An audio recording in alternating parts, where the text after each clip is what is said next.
Bom, gente, então eu tô aqui, né, hoje para mostrar para vocês para que serve uma amostra, tá? Geralmente a gente faz a amostra em pontos Jersey, porém não é uma regra. A gente pode usar a amostra também em pontos decorativos. E por que que ela é importante, tá? A amostra, a gente vai ter uma pequena amostragem, como o nome já diz, uma pequena amostragem de como ficaria o nosso trabalho pronto.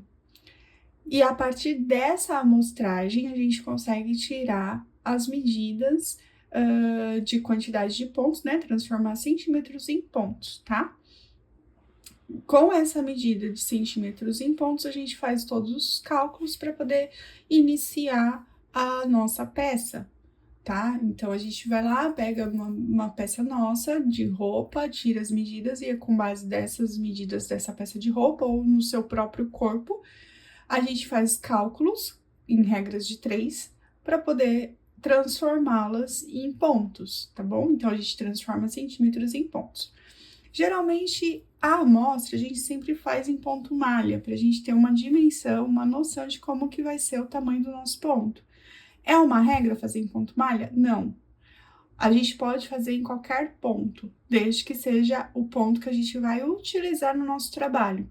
Então, vamos supor que eu vou fazer um trabalho que seja todo trançado, tá? Eu tenho aqui um outro exemplo de uma amostra um pouquinho menor que é em trança, tá vendo? Eu tenho esse trabalho que é todo trançado. Eu tenho que fazer a minha amostra na trança? Sim. Por quê?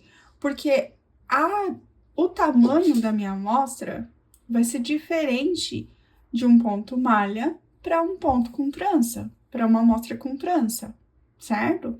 Então, o ideal é a gente sempre saber ali, vamos supor, minha trança eu tô trabalhando com seis pontos.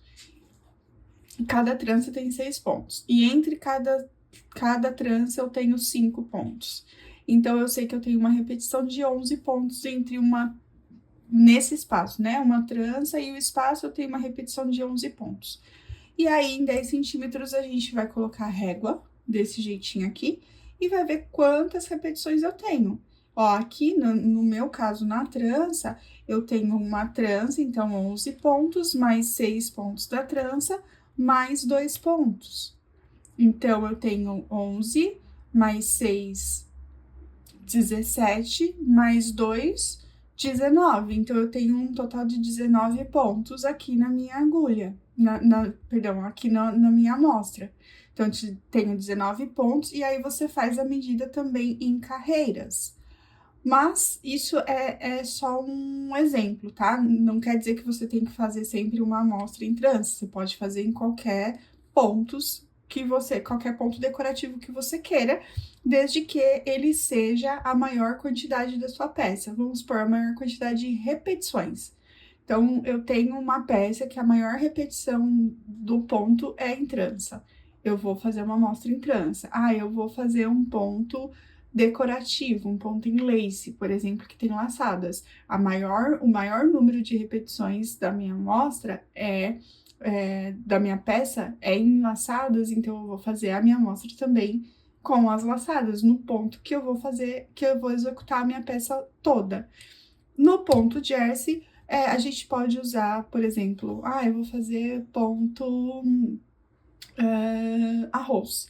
Eu posso usar o jersey como exemplo, porque é ponto meio ponto tricô, então não vai dar muita diferença. Vai dar, sim, um pouquinho, mas pouca. Como que eu faço para medir os meus pontos, tá? Eu vou pegar uma régua aqui que eu já tenho em 10 centímetros. Aí, o que que eu vou fazer? Eu vou colocar ele aqui bem na beiradinha de um dos pontos. E aí, eu posso, para ficar mais fácil, eu gosto de colocar esses alfinetinhos aqui. Então, eu venho aqui, eu sei que aqui é o início, em 10 centímetros, aí eu venho e coloco um alfinete, beleza? Então, vai começar daqui e vou contar até o meu último. Então, o meu último é aqui, ó, certo? Então, eu sei que nesse espaço eu tenho 10 centímetros, né? 10 pontos aqui. Então, eu conto. Aí, eu vou contar os Vzinhos. Tá vendo que a trama, ela forma Vzinhos? Então, eu vou contar Vzinhos feitos. Então, eu tenho 1... Deixa eu pegar uma agulha pra ficar mais fácil. Então, aqui, ó. Então, ele forma Vzinhos assim, ó. Então, eu tenho 1, 2, 3, 4, 5, 6, 7, 8, 9, 10, 11, 12, 13, 14, 15, 16, 17. Então, eu sei que eu tenho em 10 centímetros, eu tenho 17 pontos. Então, você vai no seu caderninho aí de anotações, ou aonde você quiser anotar, e coloca lá, em 10 centímetros eu tenho 17 pontos. Beleza, fiz essa anotação, já tenho a quantidade em 10 centímetros, a minha quantidade de pontos, ok? Beleza. Agora, a gente vai medir as carreiras. Eu gosto de virar, tá? Mas aí fica a critério de cada um. Eu viro aqui o meu trabalho, a minha amostra, e vou aqui de novo, ó. Coloco lá no pezinho do ponto, ó, no pezinho do início de uma carreira, e vou e meço. E aí, eu faço a mesma coisa. Se você achar mais fácil, você pode pôr aqui um alfinete para facilitar a sua vida, na onde é o início e na onde é o final. Então, aqui eu tenho aqui a minha quantidade de carreiras. Então, eu vou aqui com a minha agulha de novo, tá? Na minha agulha, aí eu vou medir de novo os Vzinhos, ó. Então, eu tenho aqui, ó, 1, 2, 3, 4, 5, 6, 7, 8, 9, 10, 11, 12, 13, 14, 15, 16, 17, 18, 19, 20, 21, 22, 23, 24, 25. Então, eu tenho 25 carreiras.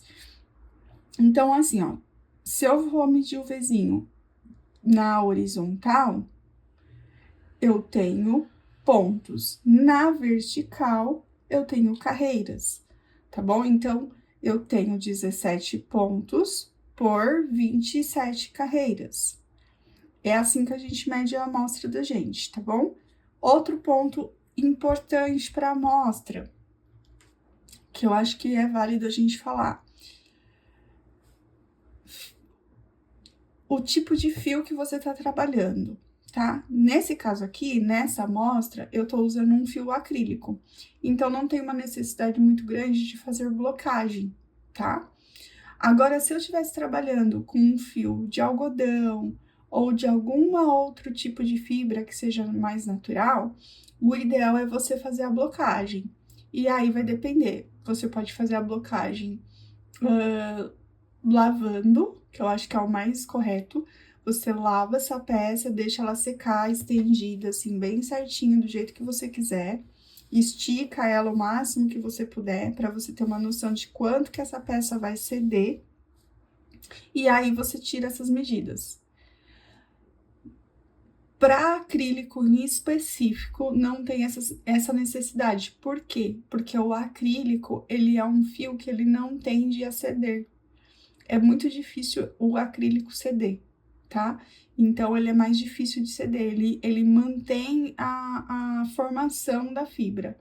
Outras fibras, como algodão, lã natural, alpaca ou qualquer outro tipo de fio, é interessante, sim, você fazer a blocagem, para você saber que tamanho que vai ficar essa peça depois que você lavar. Porque você imagina, você faz uma peça e você não bloca a sua amostra. Aí, você faz o cálculo em cima daquela peça, daquela amostra sem a blocagem. Aí, depois você vai usar a roupa. E aí, a hora que você lavar, ela vai virar o dobro do tamanho. Ou pode ser que ela encolha, ou pode ser que ela fique mais larga do que você gostaria. Então, o ideal é sempre, quando for fibras naturais, você blocar ela antes de tirar essas medidas. Com exceção do acrílico. O acrílico não tem essa necessidade tão grande porque a fibra não cede tanto. Tá bom? Então, essa é a dica de hoje. Eu acho que deu para entender um pouquinho como que funciona. Espero que vocês tenham gostado.